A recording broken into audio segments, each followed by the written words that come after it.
Antes de empezar con esta narración, quiero hacer un agradecimiento muy especial a los miembros de este canal, Eric Uchiha y Antonio Wisdomweng, quienes forman parte del grupo de los más leales del lado oscuro. Les recuerdo que ya está disponible la opción de unirse como miembro distinguido del lado oscuro y de este proyecto. Puedes encontrar el botón para unirte justo debajo de este video.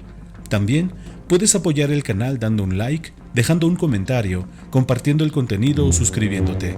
Si lo prefieres, también tienes la opción de usar el super gracias. Ahora, comencemos con la narración. Capítulo 15.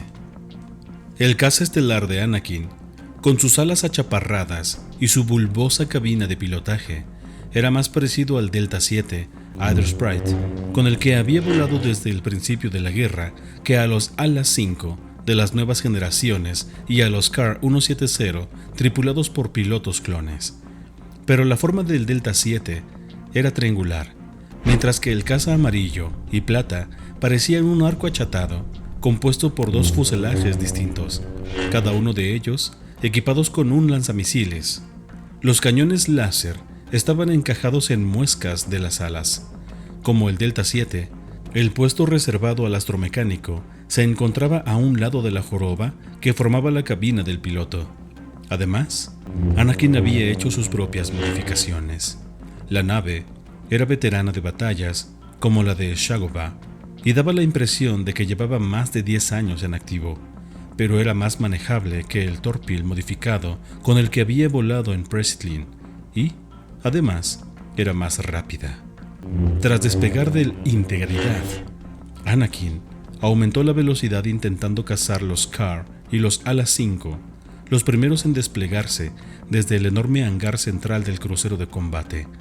Una pantalla de tablero de instrumentos le indicó que el motor de iones del caza funcionaba a nivel óptimo. R2, dijo a través del enlace de comunicaciones. Analiza el impulsor de estribor. La consola del caza estelar tradujo la contestación del droide en caracteres en básico. Eso pensaba. Bien, adelante. Realiza los ajustes necesarios. No queremos ser los últimos en llegar, ¿verdad? El lastimero lloriqueo de R2 no necesitó ninguna traducción. El gráfico de las lecturas propulsó y subió. El caza aceleró. Eso es, compañero. Ahora sí que nos movemos. Recostándose en el asiento, el Jedi flexionó sus enguantadas manos y resopló profundamente. Basta ya de tanto espionaje, se dijo a sí mismo. No estaba más cerca de Coruscant que antes, pero al menos había vuelto al lugar que le correspondía, a los mandos de un caza estelar, dispuesto a demostrarse al enemigo un par de cosas sobre cómo se debe combatir en el espacio. Ante él, tenía cientos de naves enemigas, divididas en formaciones en punta y protegiendo las naves nodriza. Algunas de ellas eran cazas buitre, con 13 años a cuestas y alas dobles que les daban el aspecto de semillas. Otras eran los compactos tricazas droide, y no faltaban los cazas Nantex geonosianos, con capacidad espacial y doble morro picudo. En aquel momento, los Car 170 estaban entablando su duelo particular mano a mano contra los cazas droide, y los brillantes rayos de energía de unos y otros convertían el espacio en una telaraña de devastación. Desde Preslin no se veía inmerso en un escenario tan rico en blancos enemigos. Solo debes elegir el blanco que prefieras, pensó, permitiéndose una sonrisa. Movió la mano derecha para activar los escáneres de larga distancia. La pantalla mostró el despliegue de las principales naves separatistas, naves de control de droides clase Loggerhawk de la Federación de Comercio, transportes clase Hartzell de la Tecno-Unión, con sus impulsores distribuidos por columnas y sus fuselajes en forma de huevo, cruceros Diamante del Gremio de Comercio, Fantails de la Alianza Corporativa y fragatas cañoneras y naves de comunicaciones con sus enormes transmisores circulares. Todo un desfile separatista. Cambiando su enlace de comunicaciones a la red de combate, Anakin llamó a su compañero de escuadrilla. Propongo que dejemos las menudencias para los demás y vayamos directamente a por los que de verdad importan. Acostumbrado al escaso formulismo militar de Anakin, Obi-Wan contestó de igual manera. Anakin, hay aproximadamente 500 cazas droide entre Grievous y nosotros, y lo más importante, los escudos de las naves nodriza son demasiado potentes para nuestro armamento. Solo sigue mi estela, maestro. Obi-Wan suspiró por el micrófono de la red. Lo intentaré, maestro. Anakin examinó la pantalla, intentando memorizar los trayectos de aproximación de los cazas enemigos más cercanos. Entonces, volvió al canal de R2-D2. Velocidad de combate, R2. El caza estelar se lanzó de nuevo hacia adelante, y los indicadores de la consola alcanzaron la marca roja de peligro. A punto de entrar en la refriega, cuando sintió que las naves droide convergían hacia él, empujó los mandos a fondo y maniobró con todas sus armas vomitando fuego. Los droides refulgieron y ardieron a su alrededor. Atravesó las nubes de fuego, soltando el gatillo de los cañones láser, y realizó una segunda pasada a través de las líneas enemigas, destruyendo otra docena más de cazas en un abrir y cerrar de ojos. Ahora tenía encima los tricazas ansiosos por vengarse. Un diluvio de rayos escarlata chamuscaron la capota de la cabina y un caza apareció a estribor. Un instante después, una segunda descarga llovía desde una posición por encima de su cabeza. R2-D2 lanzó una serie de urgentes trinos y silbidos mientras los escudos del caza estelar se ponían a prueba. Relámpagos azules crepitaron sobre la consola y cazas droide aparecieron a babor y estribor. Más láseres impactaron en el fuselaje, aplastando a Anakin contra su arnés de seguridad. Justo lo que necesitaba, masculló en voz baja. Desviándose a estribor, alcanzó a la nave más cercana con una ráfaga lateral. El segundo caza se apartó tan rápidamente como pudo para esquivar la nube de fragmentos que se interponían en su rumbo. Anakin aprovechó la maniobra para situarse en su cola y activar los láseres. El droide revoloteó fuera de control, convertido en una bola de fuego y cruzándose en el rumbo de su tricaza. Ambos explotaron al unísono. Anakin desvió la vista hacia la pantalla para asegurarse de que Obi-Wan todavía seguía con él. ¿Estás bien? Un poco chamuscado, pero resisto. Quédate conmigo. ¿Acaso tengo otra opción? Siempre, maestro. En el corazón de la batalla, los Kar-170, los Ala-5 y los cazas droide formaban un inmenso trébol, persiguiéndose unos a otros, chocando entre sí y apartándose de la refriega con los motores escupiendo humo o las alas destrozadas. La puntería mecánica de los droides era mejor, pero tardaban más en recuperarse y era fácil confundirlos mediante maniobras realizadas al azar. A veces resultaba muy fácil derribarlos, pero había tantos. Anakin vio que el líder enemigo se apartaba de la confusión de naves y empezaba a acribillarlo con sus láser. Adoptando la misma táctica, Obi-Wan retrocedió, hizo saltar su caza hasta situarse en una posición ventajosa y abrió fuego. ¡Buen tiro!, gritó Anakin cuando el jefe enemigo desapareció de la pantalla. ¡Buena maniobra! Haciendo señas a Obi-Wan para que lo siguiera, Anakin ascendió hasta la tangente de la contienda principal y se lanzó hacia las más cercanas de las naves separatistas de morro puntiagudo. Lanzó 2 misiles para atraer la atención de sus artilleros y se situó a babor, sin dejar de castigarla con los láseres. Acércate al casco. Intenta dar al generador de escudo. Si me acerco más, terminaré dentro de esa cosa. Esa es la idea. Obi-Wan disparó todos sus cañones a la vez. Ahora se encontraban en pleno corazón de la batalla. Allí, donde el fuego de los cruceros de la República rivalizaba con los rayos de partículas y los escudos de sus blancos. Las luces pulsaban cegadoras en el exterior de las tintadas capotas.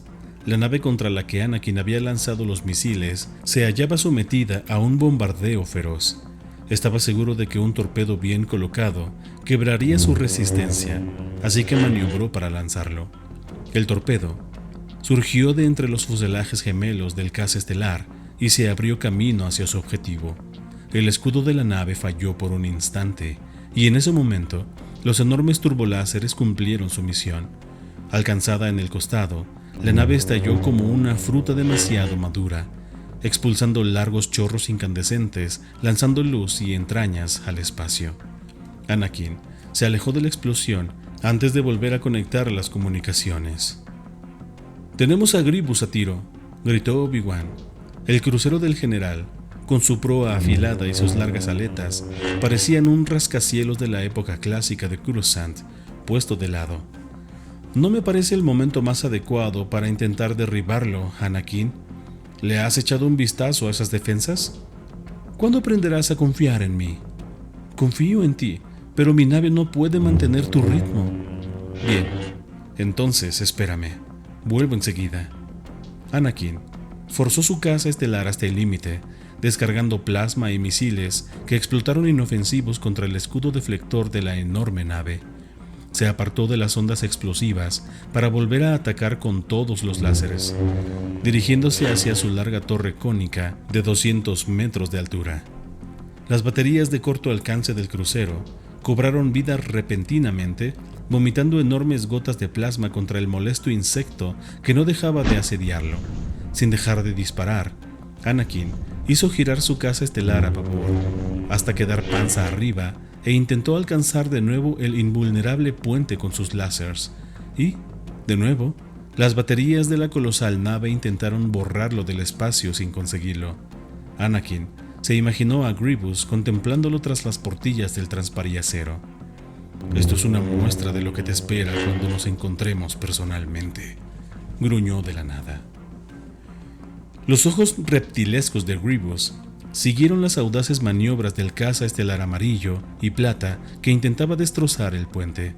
Disparaba con precisión, anticipándose a la respuesta de las baterías delanteras y arriesgándose con unas maniobras que ningún clon se atrevería a realizar. El piloto solo podía ser un Jedi, pero un Jedi sin miedo de recurrir a su rabia. Grievous podía deducirlo por la determinación del piloto, por su abandono. Podía sentirlo, incluso a través de los escudos y el transpariacero del mano invisible. Oh, cómo le gustaría tener en su cinturón el sable láser de ese piloto, Anakin Skywalker. Seguro que era él. Y el otro caza estelar, el que protegía la popa de Anakin, estaba pilotado por Obi-Wan Kenobi. Espinas clavadas en el costado de los separatistas. En otras partes del amplio frente de combate, las fuerzas de la República demostraban un entusiasmo similar, atomizando las cazas droide y castigando las grandes naves con los cañones de largo alcance. Grievous estaba seguro de que si presionaba lo suficiente, podría invertir el curso de la batalla, pero esas no eran sus órdenes. Sus maestros Sith le habían ordenado proteger las vidas de los miembros del Consejo, aunque la verdad era que la Confederación solo necesitaba a Lord Sidious y a Tyrannus. Dio media vuelta para estudiar la simulación que se proyectaba sobre la consola táctica. Entonces, volvió a la vista hacia las pantallas, recordando a los pilotos de los Kar-170 que habían perseguido el transbordador de Gunray apenas unos días atrás. Llamó la atención de uno de los droides. «Alerta a nuestras naves de mando, que se preparen para recibir nuevas órdenes». «Sí, general», respondió el droide con voz monótona. «Retiren la nave. Prepárense para disparar todos los cañones en cuanto dé la orden». La muerte no existe, solo existe la fuerza. Obi-Wan se preguntó si alguna vez había visto una demostración más palpable del axioma Jedi que el ataque de Anakin contra la nave de Grievous, confiando en la fuerza y desafiando a la muerte. Su caza estelar apenas era una manchita contra la mole del gigantesco crucero, mientras dejaba a Obi-Wan la labor de encargarse de los vengativos cazas droide que él ignoraba o desperdiciaba deliberadamente. «Esto me va a matar», masculló Obi-Wan, pero era indiferente a su propio destino. Solo podía preguntarse, ¿y si mataban a Anakin? ¿Acaso podía morir? Si era el elegido, ¿estaba destinado a honrar su título, a cumplir la profecía? ¿Era inmune a cualquier daño físico o, como alguien nacido para restaurar el equilibrio de la fuerza, necesitaba defensores que lo guiaran hasta su destino? Era el deber de Obi-Wan, mejor aún, el deber de cualquier Jedi, hacer todo lo necesario para que él sobreviviera, costase lo que costase. Era eso lo que Qui-Gon instruyó tantos años atrás, en Tatooine, y lo que le impulsó a atacar tan decididamente al Sith que pareció surgir de la nada. Aunque el escudo del crucero repelía los láseres de Anakin como haría con los aguijones de un insecto, el joven no dejaba de perseverar. Ni siquiera los repetidos intentos de Obi-Wan por penetrar aquella telaraña habían tenido efecto. Pero ahora, la enorme nave empezaba a elevarse y a reorientarse. Por un segundo, Obi-Wan pensó que Grievous estaba dispuesto a disparar todas sus baterías delanteras contra Anakin, pero el crucero siguió elevándose hasta quedar muy por encima del plano de la elíptica, con la proa ligeramente angulada hacia el planeta. Entonces disparó, no contra la flota de la República, ni contra el propio Belderón, sino contra la caravana de evacuación y las naves que lo escoltaban. Obi-Wan sintió una gran perturbación en la fuerza, mientras nave tras nave era desintegrada o estallaba en llamas. Miles de voces aullaron y las redes de comunicaciones de combate y de mando se llenaron con gritos de horror y desesperación. Obi-Wan esperó la siguiente andanada, pero nunca llegó. Los tricazas de droides buitre regresaron velozmente a las naves de las que habían partido, al tiempo que la flota separatista daba media vuelta. Grievous sabía que aquel acto de barbarie cogería a los republicanos por sorpresa, pero su único pensamiento era saltar al hiperespacio y escapar. Obviamente, el general había decidido que Belderón no valdría la pena el riesgo que estaban corriendo. No, habiendo tantos mundos indefensos en el borde exterior, listos para ser invadidos. «Anakin, los evacuados necesitan nuestra ayuda», dijo Obi-Wan. «Estoy en camino, maestro». Obi-Wan vio cómo el caza de Anakin abandonaba la inútil persecución del crucero. Tras él, las naves separatistas desaparecían al saltar a velocidad luz. Las naves de la flota principal se encuentran a salvo, informó un droide a Grievous en cuanto el crucero entró al hiperespacio. Llegada programada al punto de reunión alternativo, 10 horas estándar. ¿Las pérdidas en Belderón?, preguntó Grievous. Aceptables. Más allá de las pantallas delanteras, solo se veían vórtices humeantes de luz. Grievous arañó con sus garras el mamparo más cercano.